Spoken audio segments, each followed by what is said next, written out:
ಕ್ಷಮಿಸಿಬಿಡಮ್ಮ. ಏನ್ ಮಗ, ನಾನ್ ನಿಮ್ಮನ್ನು ಕ್ಷಮಿಸುವುದಾ? ನಾನ್ ನಿಮ್ಮನ್ನು ಕ್ಷಮಿಸೋದಾದ್ರೆ ಆ ದೇವರು ನನ್ನನ್ನೆಂದೂ ಮೆಚ್ಚೋದಿಲ್ಲ. ಯಾಕಂದ್ರೆ ನನಗೆ ಆಪತ್ಕಾಲದಲ್ಲಿ ಆಶ್ರಯ ನೀಡಿರುವ ನನ್ನ ಪಾಲಿನ ದೇವರು ನೀವು.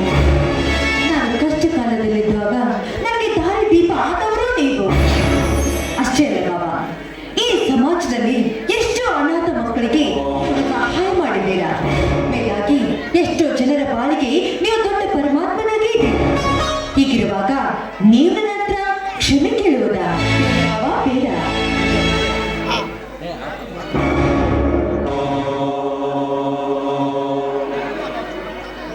ಶ್ವೇತಾ, ಯಾರಮ್ಮ ಅನಾಥಳು? ನೀನು ಅನಾಥಳು? ನೀನು ಅನಾಥಳಲ್ಲಮ್ಮ ಶ್ವೇತಾ. ನೀನು ನನ್ನ ತಂಗಿಯ ಮಗಳು ಶ್ವೇತಾ.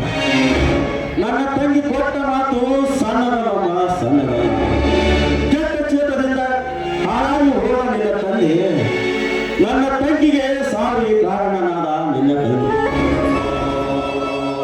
ಮಗಳು ಬೆಳೆದು ದೊಡ್ಡವರಾಗಿ ವಿದ್ಯಾಭ್ಯಾಸ ಮುಗಿಸಿಕೊಂಡು ಬಂದು ಮಗಳ ಮುಖವನ್ನು ನೋಡಿದ ಅನ್ನತ ದೃಷ್ಟ ಮಾನವನೇ ಇಲ್ಲ. ಮಾವ, ನನಗಂತ ದೊಡ್ಡ ಸ್ಥಾನ ಬೇಕಾಗಿಲ್ಲ. ನಿಮ್ಮ ಋಣಬಂಧವೇನ ಮೇಲೆ ಸಾಕಷ್ಟಿದೆ. ನಮ್ಮ ತಂದೆ ಮಾಡಿರೋ ತಪ್ಪಿನಿಂದ ಅವನು ಸತ್ತು ಹೋದಂತೆ ನನ್ನ ಜೀವನ ಕೂಡ ಬೆಂಕಿಯಲ್ಲಿ ಬಿದ್ದು ಸುಟ್ಟು ಹೋಗುವಂತಾಗಿತ್ತು. ಆದ್ರೆ ನೀವು ನನಗೆ ಆಶ್ರಯ ನೀಡಿದ್ದೀರಾ. ಆಶ್ರಯ ನೀಡಿದವರ ಮನೆಗೆ ಸೊಸೆಯಾಗಿ ಬರೋದಕ್ಕೆ ನಾನು ಯಾವತ್ತೂ ಇಷ್ಟಪಡೋದಿಲ್ಲ. ಶ್ವೇತಾ, ಎಂತ ಮಾತಂತ ಮಾತಾಡ್ತೀಯಮ್ಮ. ನನ್ನ ತಂಗಿ ಸಾವಿನ ಮುಂಚೆ ಅಣ್ಣ ನನ್ನ ಮಗಳನ್ನು ನಿನ್ನ ಕೈಯಲ್ಲಿ ಒಪ್ಪಿಸಿ ಅವಳ ಮಾತನ್ನು ಈಡೇರಿಸುವುದು ನನ್ನ ಭಾರ. ಮಾವ, ಕೂಡಿ ಉಂಡ ಮನೆಯಲ್ಲಿ ನಾವು ಎನಿಸಬಾರ್ದು ಅಂತ ದೊಡ್ಡ ಹಿರಿಯರು ದೊಡ್ಡ ದೊಡ್ಡ ಮಾತನ್ನೇ ಹೇಳಿದ್ದಾರೆ. ಹೀಗಾಗಿ ನಾನು ವಿದ್ಯಾವಂತ ಹುಡುಗಿ. ನಾನು ಮನಸ್ಸು ಮಾತ್ರ ಈ ಸಮಾಜದಲ್ಲಿ ನನ್ನ ಕಾಲ ಮೇಲೆ ನಾನು ನಿಂತ್ಕೊಳ್ಳೋ ಧೈರ್ಯ ನನಗಿದೆ. ಆದ್ರೆ ಏನ್ ಮಾಡೋದು? ನನ್ನ ಕೆಟ್ಟ ಸ್ಥಿತಿಯಲ್ಲಿ ನೀವು ನನಗೆ ಬೆಂಗವಲಾಗಿ ನನ್ನ ಬಾಳಿಗೆ ದಾರಿ ದೀಪವಾಗಿ ನಿಂತಿದ್ದೀರಾ. ಅಂದಾಗ ನಿಮ್ಮ ಆಸೆ ನನ್ನ ಆಸೆ ಮಾವ. ನೀವು ಹೇಗೆ ಹೇಳ್ತಿರೋ ನಾನು ಅದೇ ರೀತಿ ಕೇಳ್ತೀನಿ. ಸಾಕಮ್ಮ, ಸಾಕು. ಈ ಮನೆಗೆ ನಿನ್ನ ತಾಯಿ ಲಕ್ಷ್ಮಿ ಅಂತೆ, ಮಹಾಲಕ್ಷ್ಮಿ ಅಂತೆ, ಮಹಾಭಾಗ್ಯ ಜ್ಯೋತಿಯಾಗಿ ನನ್ನ ಮನೆಗೆ ಬರಬೇಕು. ಅದೆಲ್ಲ ಹಿಂದಿನ ಬಿಟ್ಟು ಬಿಡಮ್ಮ. ನಿನ್ನ ಯೋಗಕ್ಷ ಮನೆಯಿಂದ ನಾನು ಕೇಳಿಲ್ಲ. ನೀನು ಚೆನ್ನಾಗಿದ್ದೀಯನಮ್ಮ? ಅಯ್ಯೋ ಮಾವ, ಆ ವಿಷಯ ನಾನು ಮಾಡ್ಬೇಕಿತ್ತು. ನಾನು ಆ ವಿಚಾರ ಮಾಡಲೇ ಇಲ್ವಲ್ಲ. ನಾನು ಚೆನ್ನಾಗಿದ್ದೀನಿ. ಹೌದು, ಮನೆಯಲ್ಲಿ ಯಾರು ಕಾಣ್ತಾನೆ ಇಲ್ವಲ್ಲ? ಮನೆಯಲ್ಲಿ ಯಾರು ಇಲ್ವೇನು ಮಾವ? ಶ್ವೇತಾ, ಪ್ರತಾಪ ಪ್ರದೀಪ ಫ್ಯಾಕ್ಟ್ರಿ ಹೋಗಿದ್ದಾರೆ. ಇದೇನು ನಾನು ಒಬ್ಬನೇ ಇರೋದು ಮನೆಯಲ್ಲಿ. ಏ ಕೃಷ್ಣ, ಕುಚರ, ಎಲ್ಲಿದ್ದೀರೋ? ಬಂದ್ರು.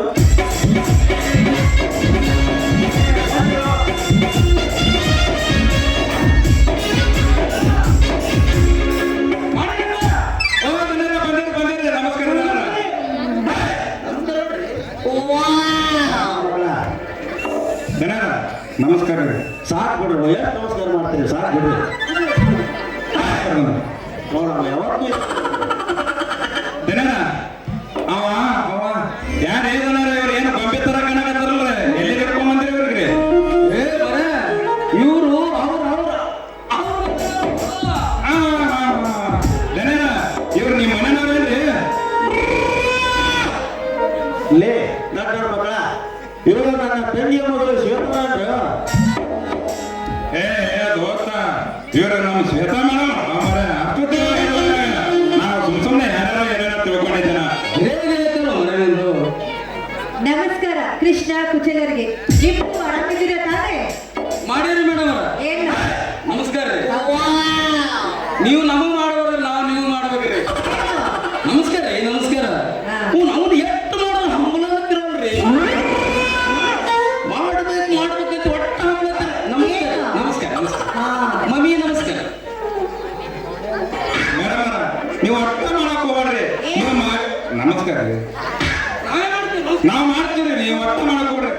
ಎಲ್ಲ ದನ ಕುರಿ ಕೈ ಮಾಡ್ಸ್ಯಾರ ನಾವದ್ರಿ ನೀವು ಒಟ್ಟ ಮಾಡ್ಕೋಬೇಡ್ರಿ ನೀವು ಮಾಡಿದ್ರೆ ನಮ್ಗೆ ಒಟ್ಟ ಸರಿನೇ ಅನ್ಸಲ್ರಿ ನಾವೆಲ್ಲ ನಮಸ್ಕಾರ ರೀ ಮೇಡಮ್ ನಮಸ್ಕಾರ ಏನ್ ಸಲ ಮಾಡ್ತೀವಿ ನಮಸ್ಕಾರ ಒಟ್ಟು ನಮಗೂ ಮಾಡಿ ನಾವು ಹೀಗೆ ಮಾಡೋದನ್ನ ಅಂದೇನು ಸಾಕು ಬಿಡು ಹಂಗೆ ಅನ್ಸ್ಬಿಡೋದು ಹೇಳ್ರಿ ಸಾಕು ನೀವು ತಿಳ್ಕೊಂಡಂಗ ದೊಡ್ಡವ್ರು ಇರಲಿ ಸಣ್ಣವ್ರು ಇರಲಿ ಹಿರಿಯರು ಇರಲಿ ಕಿರಿಯರಿರಲಿ ನಮಸ್ಕಾರ ಮಾಡೋದೇ ನಾನು ಎಷ್ಟೇ ಅಲ್ಲಿ ಹಿರಿಯರು ದೊಡ್ಡವರು ದಾಟಿ ಡ್ಯೂಟಿ ರೀ ಮಣಗಲ್ ಡ್ಯೂಟಿ ಮಾಡ್ತಾರೆ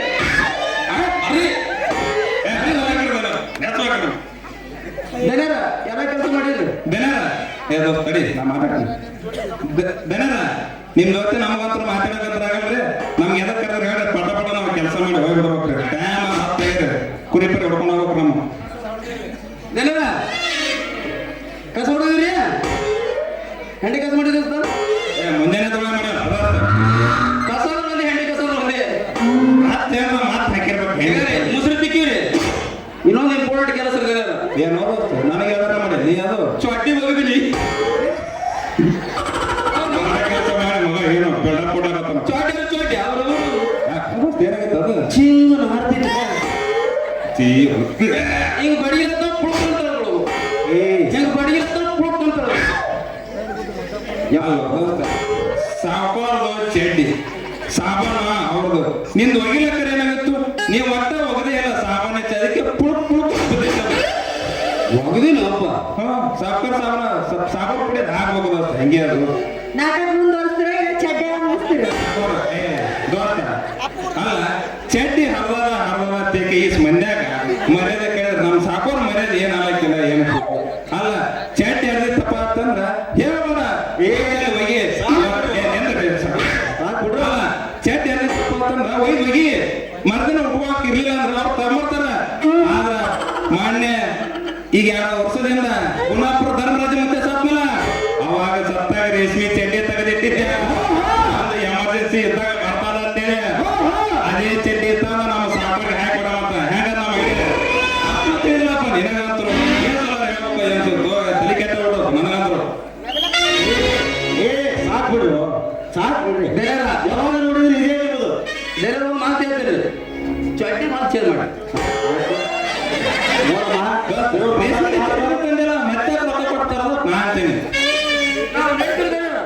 ಏ ನೋಡಮ್ಮ ಇವರು ನೋಡಕ್ ದೊಡ್ಡಂತಾರ ಇವ್ರು ಮಾಡೋ ಕೆಲಸ ಅಷ್ಟಿಷ್ಟೇ ಅಲ್ಲ ಲೇ ಲಗೇಜ್ ಹೋಗಿ ಬಿಡು ಊರಿಂದ ಮಾವು ಬಂತ